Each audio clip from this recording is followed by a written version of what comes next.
Evet arkadaşlar, yepyeni bir videodan daha merhabalar diyorum. Bugün neredeyiz? Bugün çok farklı bir yerdeyiz. Geçen gelmiştik yine Monas tarafında bir istasyondayız. Burada bir tane dediğim gibi arkadaş var. Kendisi burada yaşıyor eşiyle birlikte. Onun yanına geldik. Şimdi işte burada istasyonun içine girdim. İstasyonda işte otobüsle bakalım bir yerlere gideceğiz. Bir yerlere götürecek bizi arkadaş. Hep beraber göreceğiz. Arkadaşımız merhabalar. Merhaba, nasılsın hocam? İyidir abi. Eyvallah. Hoş bulduk. Ne haber, nasıl keyifler? Sormalı. Vallahi ne olsun ya. Nerelere götüreceksin bizi? Nerelere gezdireceksin? Nereye gidiyoruz? Şimdi Blok M diye bir yer var. Tamam. Orası gençlerin takıldığı bir Tamam, yer. tamam. Bayağı canlı, kalabalık bir yer. Tamam. Senin için de güzel bir görüntü Tamam. olur. Tamam, okey. O zaman ne yapalım? Gidelim mi? Geçelim. Okey. Evet, şimdi yavaş yavaş otobüse doğru geçiyoruz arkadaşlar. Hep beraber bakalım yani. Endonezya'da da otobüse binmedik demeyelim yani, değil mi? Bu bahsettiğimiz transit otobüsler oluyor. Çünkü özel böyle yerleri oluyor. Evet. Bir numarayı bulmamız lazım. Bir numara. Tamam. Tamam. Bakalım. Şimdi otobüse bindik. Otobüste fakat bazı yerlerde sadece bayanlara ayrılmış. Yani bayanlar, mesela örnek veriyorum, şurada yazıyor. Sadece bayanlar oturabiliyor. Arkaya geçelim. Arkaya mı geçiyoruz?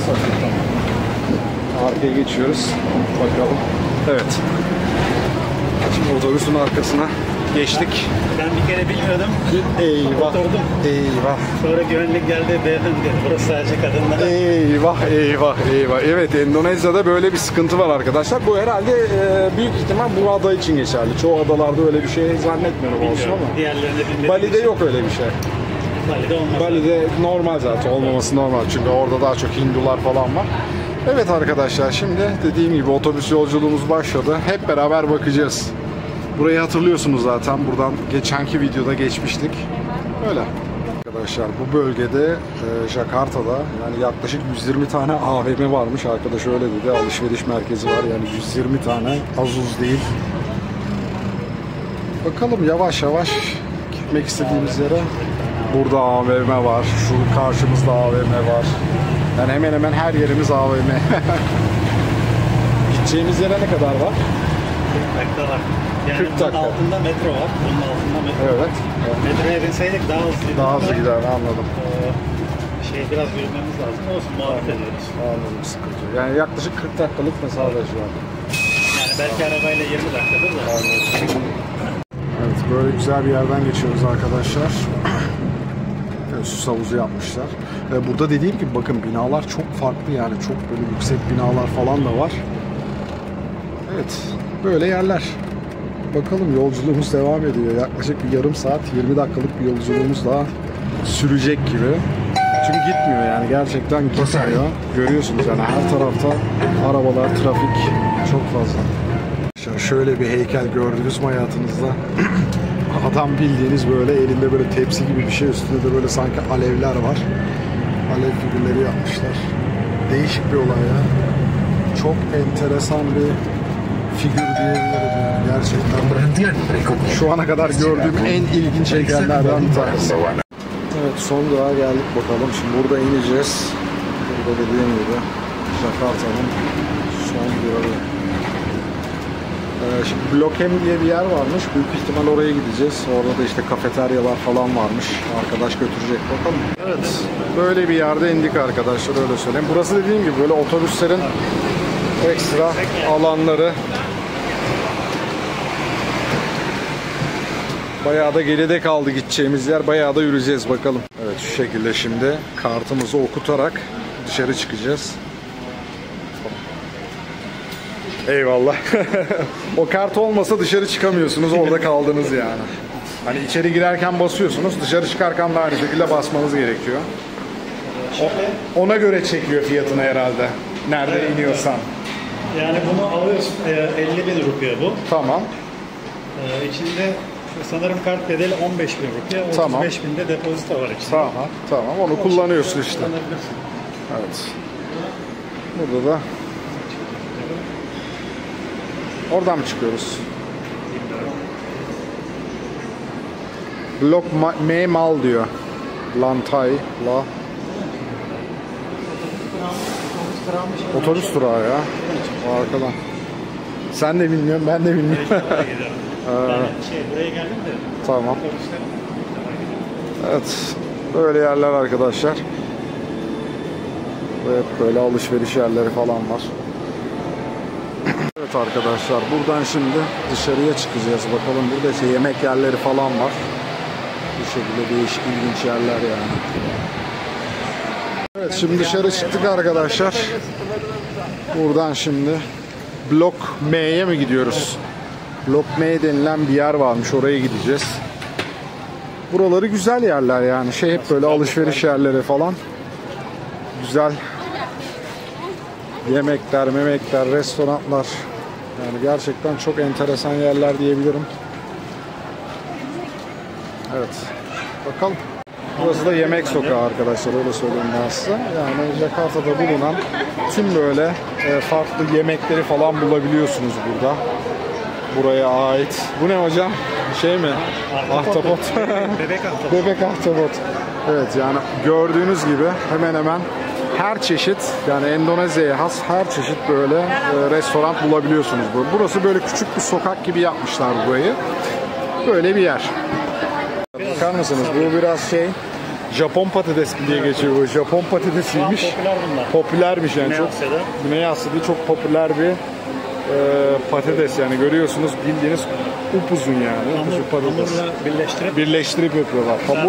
Hamurla birleştirip kızartıyorlarmış. Çok enteresan patates yani, bildiğiniz gibi. Evet. Arkada da böyle içecek yerleri var. İçecek satan yerler var. Ucuz tişörtler falan. Ucuz tişört, ayakkabı falan, anladım. Yani burası da bildiğimiz alışveriş merkezleri falan var. Uyguna tişört, ayakkabı, o tarz şeyler satan yerler. Burada da aynı şekilde yiyecek, içecek, daha çok böyle içecek falan koymuşlar burada da. Böyle. Arkadaşlar bakın, sizi Japonya'dan gelen ünlü bir aşçıyla tanıştırmak istiyorum. Bu ünlü Japonya'da çok ünlüymüş yani, şu gördüğünüz aşçı arkadaşlar. Buraya gelmiş ve herkes, bakın görüyorsunuz, telefonlarını almış, telefonla adamı çekiyorlar. Burada bir şeyler, anket falan bir şeyler yapıyorlar. Çok ünlü bir aşçıymış yani. Değil mi? Japonya'da ünlüymüş yani, evet. Yani sosyal medyada falan. Adamın ünlü olduğu için, özellikle buraya geldiği için yemek fiyatı gerçekten çok pahalı, aşırı pahalı ama insanlar, dediğim gibi bakın görüyorsunuz, hepsi adamın yemeğini, hem kendini görmeye hem de yemeğini yemeye geliyorlar yani, öyle söyleyeyim. Gerçekten. Şimdi arkadaş da canlı yayın başlatacak burada. Bakalım. Girmek gerekiyormuş. Biz de atladık hemen, dedik. Sıraya girmeden oturduk. Heyecanlık. Aynen. Şimdi bayağı bir sırada vardı yani. Daha yeni doldu orası falan. Bakalım. Şuradan kalkacak da bize sıra gelecek de sipariş vereceğiz de. Bakalım. Bakın adamın reklamını da size göstereyim. Tokyo Ramen Shunyachan yazıyor, öyle söyleyeyim. Toplamda 1, 2, 3, 4 gün boyunca burada sokakta yemek lezzetlerini burada insanlara tattırıyor. Yani aynı restoran sistemi gibi ama sokakta yani, öyle söyleyeyim. Bakalım, hep beraber şimdi sıramızın gelmesini bekliyoruz. Olur da 2 kişilik yer boşalırsa biz de geçeceğiz. Siparişimizi vereceğiz. Verdikten sonra da Tokyo Ramen'in tadına bakacağız.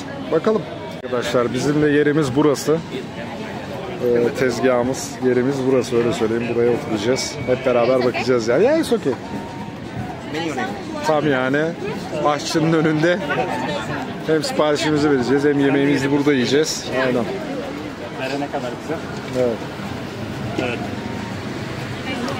Bakın yemekler bu şekilde arkadaşlar. İçinde de yani yumurta, ne ararsanız var. Pilav, her şeyiniz var.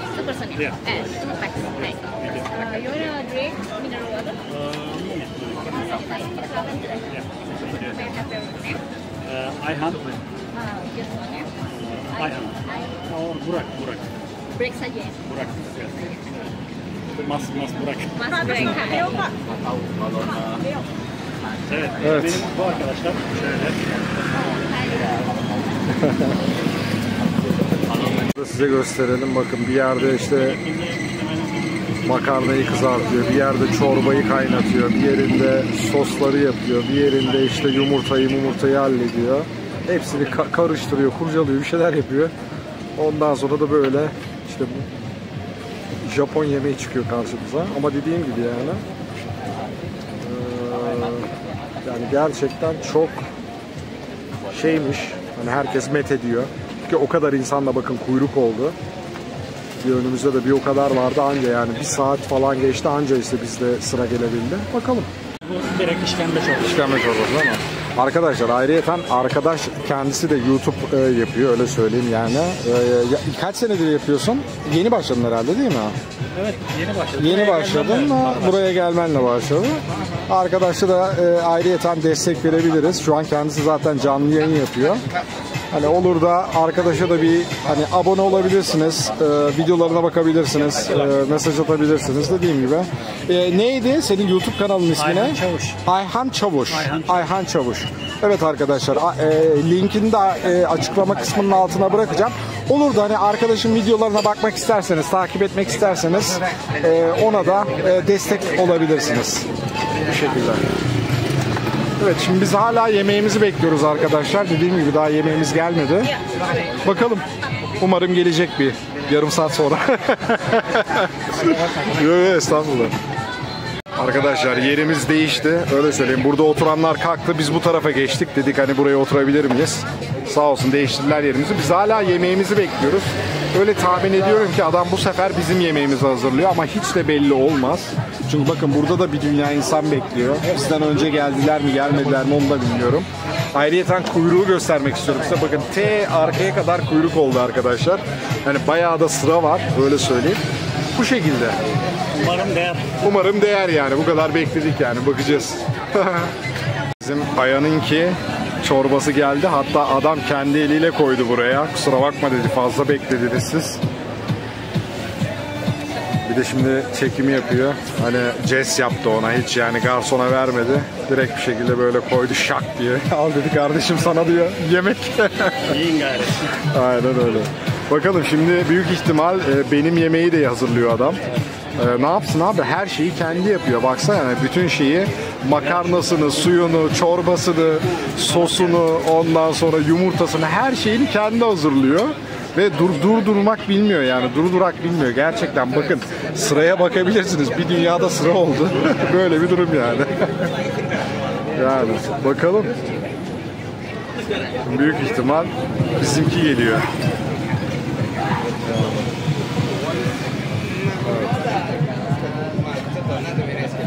Bayağı sıcak. Bayağı sıcak. Yani biraz beklemekte fayda var değil mi? Aynen. Bakalım. Bizim yemeği de verecek adam. Bakalım.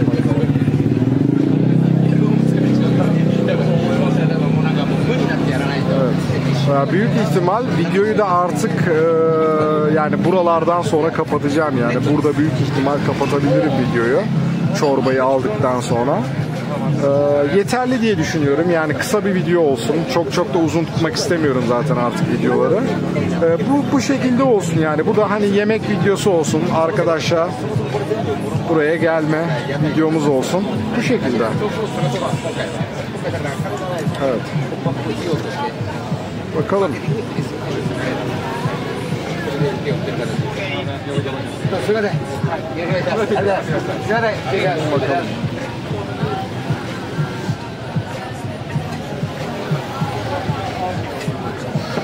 Çok güzel kokuyor gerçekten. Güzel kokuyor evet. Güzel yani. Evet. Yes, thank you. Thank you. Evet, yemeğimiz geldi. Ramenimiz geldi. Bakalım. Şimdi birazcık bekleyeceğiz. Bakın arkadaşlar gördüğünüz gibi içinde yumurta var. İşte ne bileyim. Yani bir tavuk var. Yani aklınıza gelebilecek bir dünya şey var öyle söyleyeyim ama gerçekten çok lezzetli diyorlar. Bakacağız yani hep beraber göreceğiz.